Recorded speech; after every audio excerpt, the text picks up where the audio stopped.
പാവപ്പെട്ട മലയാളി കന്യാസ്ത്രീകൾക്ക് ജാമ്യം കിട്ടി. പക്ഷേ ഈ കഥയിലെ വില്ലൻ ബജ്രംഗ് ദളാണ്. അപ്പോൾ ബജ്രംഗ് ദളിനെ കുറിച്ച് കേരളത്തിൽ കാര്യമായിട്ടൊന്നും അറിയില്ല. പക്ഷേ കത്തോലിക്ക ബിഷപ്പ് കൗൺസിൽ പറയുന്നത് ഒരു ഭീകര സംഘടനയാണ്, ഇവരെ നിരോധിക്കണമെന്ന് അവർ ആവശ്യപ്പെട്ടു. മനോരമ ഏതാണ്ട് 6 കോളത്തിലാണ് വാർത്ത കൊടുത്തത്. അപ്പോൾ എനിക്ക് ഈ ബജ്രംഗ് ദൾ എന്ന് പറഞ്ഞാൽ എന്താണെന്ന് കേരളത്തിൽ കാര്യമായ വലിയ പിടിയൊന്നും പലർക്കും ഇല്ല.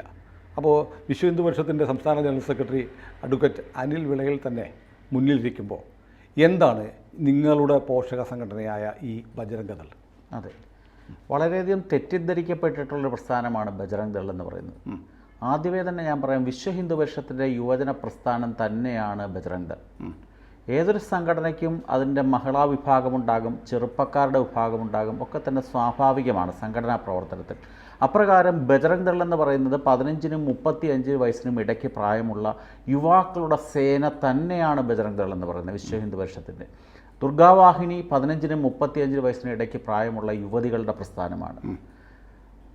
കൃത്യമാണ് ഉത്തരം. ബജ്രംഗ് ദൾ സ്വതന്ത്ര സംഘടനയാണ് എന്ന് ചില രാഷ്ട്രീയ നേതാക്കന്മാരൊക്കെ പറഞ്ഞിട്ടുണ്ട്. തീർത്തും തെറ്റാണ്. സ്വതന്ത്ര സംഘടനയല്ല. വിശ്വ ഹിന്ദു പരിഷത്തിൻ്റെ പ്രധാനപ്പെട്ട ഒരു ഉപവിഭാഗം തന്നെയാണ് ബജ്രംഗ് ദൾ. പക്ഷേ കേരളത്തിൽ കാണുന്നില്ലല്ലോ. കേരളത്തിലും ബജ്രംഗ് ദൾ ഉണ്ട്. വളരെ സജീവമായിട്ട് അതിൻ്റെ പ്രവർത്തനം പല മേഖലകളിലുമുണ്ട്. പക്ഷേ പരാങ്മുഖത എന്ന് പറയുന്നൊരു വാക്ക് നമുക്കുണ്ട്.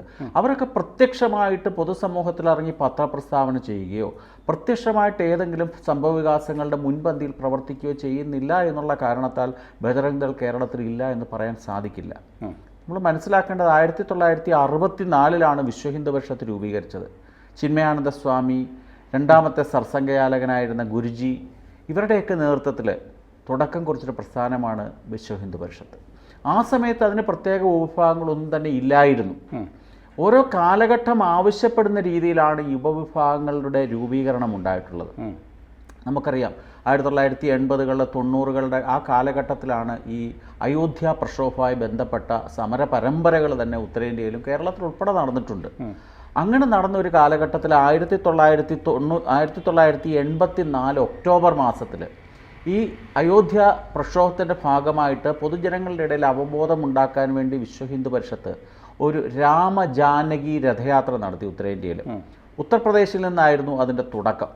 ഈ യാത്ര തുടങ്ങാൻ ആരംഭിച്ചപ്പോൾ തന്നെ, അല്ലെ അതിനെപ്പറ്റി പ്രഖ്യാപിച്ചപ്പോൾ തന്നെ, അവിടുത്തെ ഇസ്ലാമിക തീവ്രവാദികളും മറ്റ് തീവ്രവാദി പ്രസ്ഥാനങ്ങളുമൊക്കെ ഈ ജാഥയെ തടയും, ആക്രമിക്കും എന്നൊക്കെയുള്ള ഭീഷണികൾ തുടങ്ങി.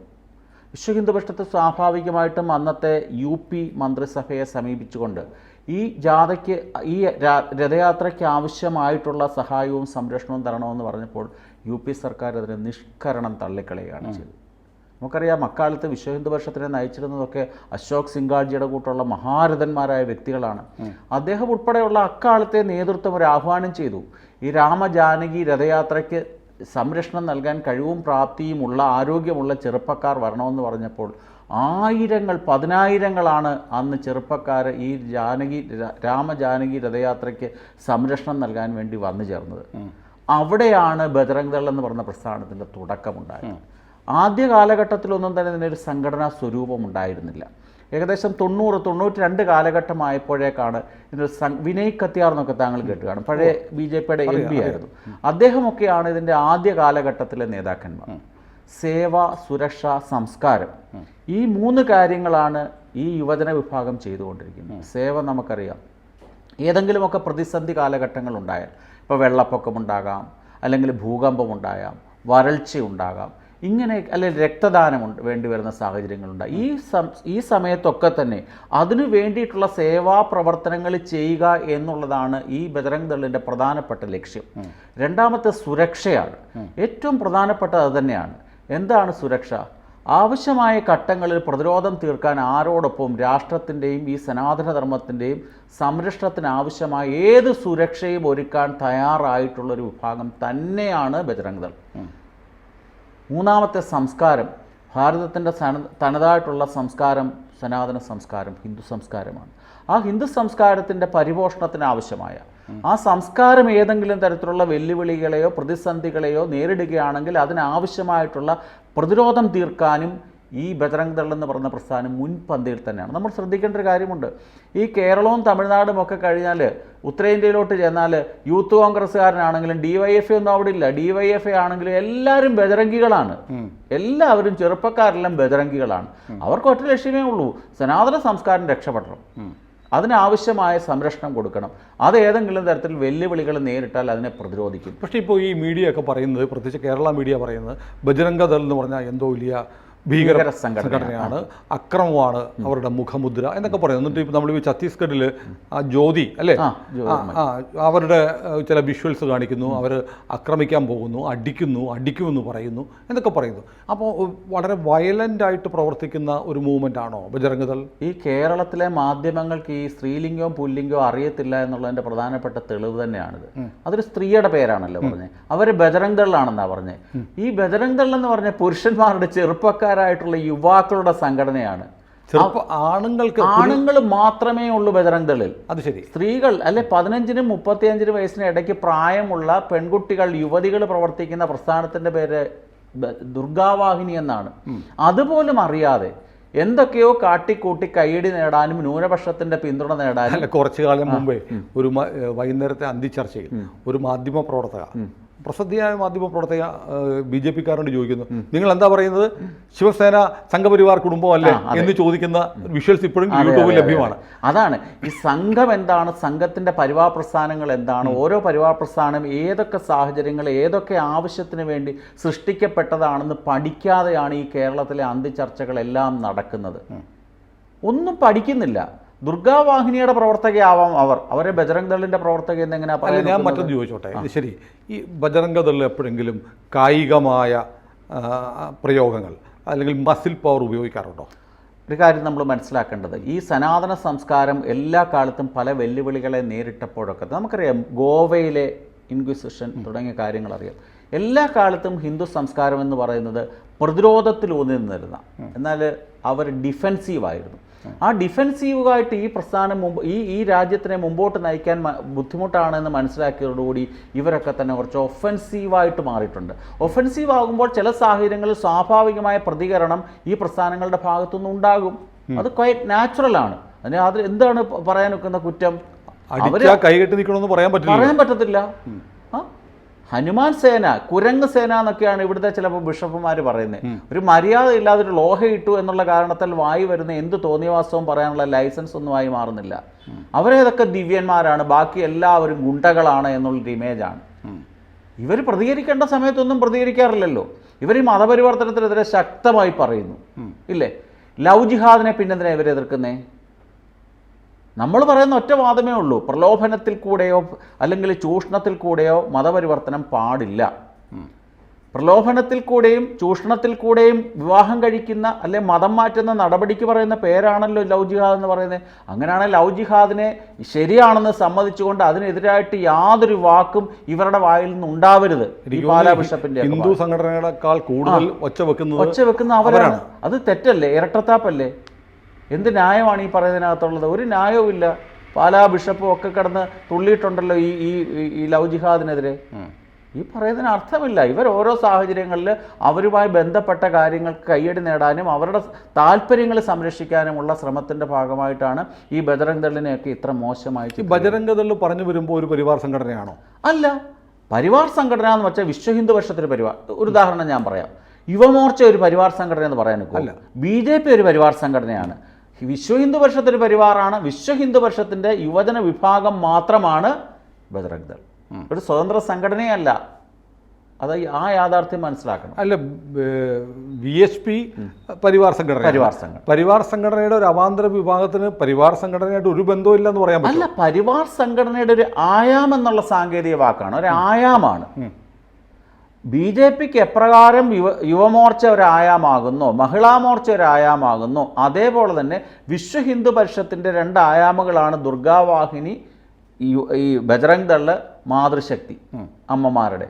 അത്രയേ ഉള്ളൂ വ്യത്യാസം. പ്രത്യേകമായി ഇൻഡിപെൻഡന്റ് സ്വഭാവമുള്ള ഒരു പരിവാർ അല്ല ബജറംഗ് ദൾ. ബജറംഗ് ദളിനെതിരെ ഇത്ര വ്യാപകമായ ആക്രമണം നടക്കാൻ എന്താ കാര്യം? വലിയ പ്രചരണമാണ്. ഈ മാങ്ങയുള്ള മാവേലി ഏറ് കിട്ടാറുള്ളതെന്ന് സാധാരണ നമ്മൾ മലയാളികൾ പറയാറുണ്ട്. അവർ കൃത്യമായി അവരുടെ, ഞാൻ നേരത്തെ സൂചിപ്പിച്ചതുപോലെ, സനാതന സംസ്കാരം വെല്ലുവിളി നേരിടുമ്പോൾ അവർ പ്രതിരോധിക്കും. ആ പ്രതിരോധത്തിന് താങ്ങാൻ കരുത്തും പ്രാപ്തിയും ഇല്ലാത്തവർ ഇവരെ ബ്രാഞ്ച് ചെയ്യുകയാണ്, ഇവരെ മുദ്ര കുത്തിക്കൊണ്ട് ഏതോ ഭീകര സംഘടനയാണെന്ന് മുദ്ര കുത്തുകയാണ് ഇവരൊക്കെ. അത്രേ സംഭവിക്കുന്നുള്ളൂ. ബജറംഗ് ദൾ കേരളത്തിൽ 2 ഉണ്ടോ? കേരളത്തിൽ ഒറ്റ ബജറംഗ് ദൾ ഒന്നേ ഉള്ളൂ. നമുക്കറിയാം ചില കാലഘട്ടത്തിൽ ഈ പ്രവീൺ തൊഗാഡിയൊക്കെ ഈ രാഷ്ട്രീയ ബജറംഗ് ദൾ അങ്ങനെ മാറിയ സാഹചര്യത്തിൽ ആ പ്രസ്ഥാനത്തിന്റെ ഉപഭാഗമാണ്. കേരളത്തിലൊന്നും സജീവമൊന്നും അല്ല അതൊന്നും. പക്ഷെ ബജറംഗ് ദൾ കേരളത്തിലെ എല്ലാ ജില്ലകളിലും പ്രവർത്തിക്കുന്നുണ്ട്, എല്ലാ താലൂക്ക് തലങ്ങളിലും പ്രവർത്തിക്കുന്നുണ്ട്. കേരളത്തിൽ ഉൾപ്പെടെ പല സന്നദ്ധ സേവന പ്രവർത്തനങ്ങളും ബജറംഗ് ദളിന്റെ നേതൃത്വത്തിൽ കേരളത്തിൽ നടപ്പാക്കുന്നുണ്ട്.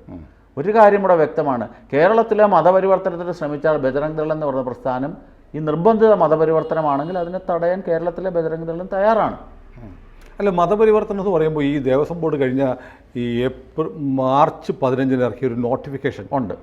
അതിനകത്ത് മതപരിവർത്തനം എന്ന ടൈറ്റിലിൽ ക്ഷേത്രങ്ങളിൽ വഴിപാട് പിരിക്കുന്ന പോലെ പണം പിരിക്കാൻ 260 രൂപ അടയ്ക്കാം. അതെ അതെ, ഈ താങ്കൾ പറഞ്ഞ കറക്റ്റാണ്. ഈ വർഷം മതപരിവർത്തനം എന്ന ഹെഡിൽ തന്നെയാണ് ഐറ്റങ്ങൾ ഓരോണ്ട്. അർച്ചന, സൂക്ത അർച്ചന എന്നൊക്കെ പറഞ്ഞ് പുഷ്പാഞ്ജലി എന്ന് പറഞ്ഞ ലിസ്റ്റ് ഉണ്ടല്ലോ. ഓരോ ഐറ്റത്തിനും എത്ര രൂപയാണ് വഴിപാട് നിരക്കുന്നുള്ളത്. അതിനകത്ത് കൃത്യമായി പറയുകയാണ് 260 രൂപ തന്നാൽ മതപരിവർത്തനം ചെയ്തു തരാം.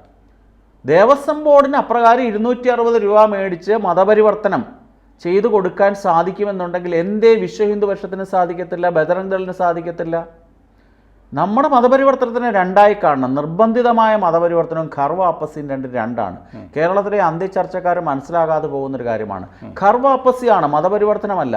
ഏതോ ഒരു കാലത്ത് ഏതോ പ്രലോഭനത്തിൻ്റെ അടിസ്ഥാനത്തിൽ സനാതന ധർമ്മത്തിൽ നിന്ന് വിട്ടുപോയ ചില വ്യക്തികൾക്ക് അവരുടെ സ്വന്തം ഭവനത്തിലേക്ക് തിരിച്ചു വരണമെന്ന് ആഗ്രഹിക്കുമ്പോൾ ഉണ്ടാകുന്ന ചില പൂജാക്രിയകൾ മാത്രമാണ് ഖർവ അപ്പസി എന്ന് പറയുന്നത്.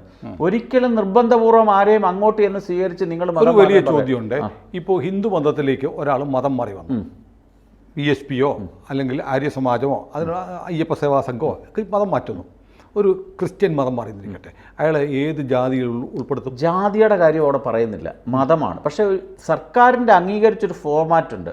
ഒരു ഗസറ്റഡ് ഓഫീസർ സാക്ഷ്യപ്പെടുത്തി നൽകുന്ന ഒരു ഫോർമാറ്റ് ഉണ്ട്. ആ ഫോർമാറ്റിനകത്ത് ഇവർ പറയുന്നുണ്ടല്ലോ, ഞങ്ങളുടെ പണ്ടത്തെ ജാതി ഇതായിരുന്നു, ഹിന്ദു മതത്തിലെ ഇന്ന ജാതിയിലായിരുന്നു ഞങ്ങളെന്ന് പറഞ്ഞിട്ടാണ് ഈ പരാവർത്തനത്തിനുള്ള സർട്ടിഫിക്കറ്റുമായിട്ട് വരുന്നത്. Gazetted officer സാക്ഷ്യപ്പെടുത്തുന്നത്.